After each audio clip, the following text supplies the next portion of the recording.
I was wrong. I said the Warriors dynasty was done. This was right as they were about to get eliminated by the Los Angeles Lakers. I'm a Lakers fan. Okay, let's get that out the way. And I said they were done. I said the dynasty is over. I don't see it coming back. I said Clay's going to be gone in 2 years. I didn't think Dre was going to resign. And I looked at their lineup, and I didn't take in the fact that Andrew Wiggins was out sometime with personal reasons I'm not going to talk about because it isn't basketball related. But then I was preparing a video for the Sacramento Kings and to talk about what their missing pieces, what can elevate them to the next level. And obviously, we all know it's defense, but I wanted to look at some statistics behind it. And I filtered it out. Lineups with over 250 minutes together, which it's a good sample size. There were only 31 lineups this season that accumulated 250 minutes together because you got to take in consideration the 6 man into this. No, this is their starting five. And the Golden State Warriors starting five of Steph Curry, Klay Thompson, Andrew Wiggins, Draymond Green, and Kevin Looney was scary good. What the numbers told me. The eye test last year from the finals told me this as well. Not the Nuggets here, the year before. An offensive rating at 128, over 3 points higher than the next team was the Golden State Warriors. And you might ask, what was that team in second place? One of the greatest offenses we've seen in a while in the Denver Nuggets. Yes, that Warriors offense was better. Net rating, which means how much you're putting up, how much you're giving up. What's the gap? The Warriors gap was over 10 points per game. It was 12. That no one was even near it. The difference, the winnings that the Warriors were putting up, nobody was near it at all, whatsoever. Assist to turnover ratio, first. Effective field goal percentage, first. True shooting percentage, first.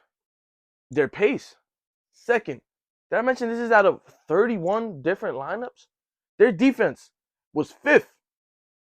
And this is behind two different Minnesota Timberwolves defenses with Rudy Gobert at the helm. So yes, this Warriors offense is still lethal. Why? I said that at the time, I don't know. But if we're going into this new year with this team, with this lineup, and they leave Chris Paul on the bench, this team can still be lethal with Chris Paul leading the unit. And I can see that unit also being one of the better lineups in the league. Not, of course, top echelon, but maybe towards like a playing level team, which is still great for a bench with Chris Paul, with Jonathan Kuminga, with Moses Moody, with the rookies that they just brought in. They can still, if Chris Paul can hold their bench up, the Warriors are still heavily in contention. Because that lineup right there, it wasn't an outlier.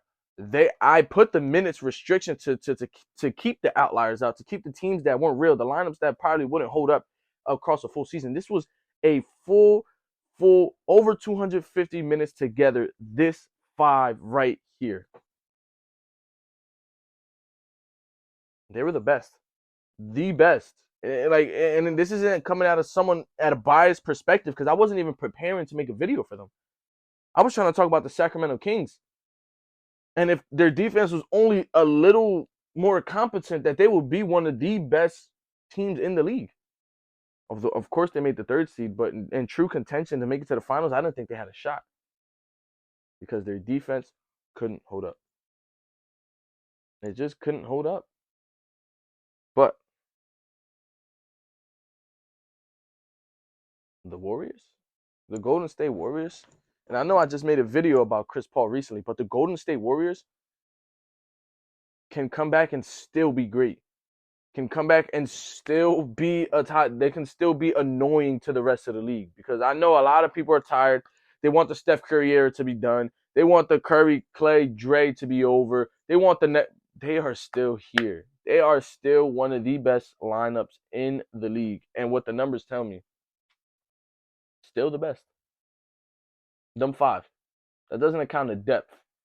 And depth is where we see last year a lot of teams were able to take advantage of the Warriors. That is where the Lakers absolutely destroyed the Warriors because Jordan Poole and co were terrible. One of the worst lineups in the league. When Steph Curry wasn't on the court, one of the worst lineups in the league.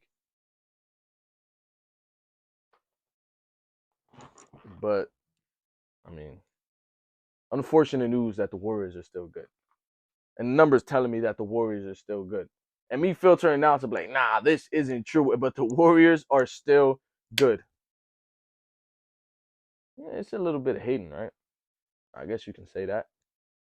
Man, I want the next team, like as a fan, I want the next teams. Of course, I want my team to win. But other than that, if my team isn't in contention, I want a team that has never won before to win. But this team is in serious contention for number 5. Curry, if Curry gets a 5th ring, does he move up in the top 5? If Steph Curry, the only unanimous MVP in NBA history, does he make it in the top 5 all time? I mean, think about the accolades. Wow, that is a great question. Where does Steph Curry land if the Warriors win a 5th ring this year? Because they're, like I just told you, they're one of the best lineups in the league. If Chris Paul can keep this bench a hold, like up, they can win another ring. Like that is not a crazy statement to say. I think he trumps like the latter half of the top 10 is the power forwards and the centers, the Timmy D's, the Shaqs, the Hakeems that some people have. If Steph Curry wins a 5th ring, I think he jumps all of those people. Jumps all of the power forwards. Jumps every center except Kareem. Don't let Steph Curry win another ring. Joking. Steph Curry is someone, bro. He's someone who allowed me to get close to the basketball. In that 2014, 2015 range where I was a casual, just watching Steph Curry ball out the way he did, allowed me to get. I had a Steph. I think I have a Steph Curry hat. 1 second. All right, it has some dust on it. And in context, I had the Jordan 1 Laneys, which matched perfectly with the Warriors colors. It has some dust on it. I haven't worn it in almost forever. Steph Curry 30. This was the year when Steph Curry won a unanimous MVP. This is how long I've had this hat. I'm not a Warriors fan. It just matched colors. And I was like, my uncle said, put a name on the back. What name I'm gonna put other than Steph Curry? Let's be real. Um, the Warriors are good. I'm sorry if this is bad news to anyone, but the Warriors lineup is still elite. Top upper echelon of the league. Number 1, actually. They are the number 1 lineup in the league when fully healthy. And if their bench can uphold, the Warriors can win another ring. But it's been your boy B-Riv. As always, God bless you guys. See ya.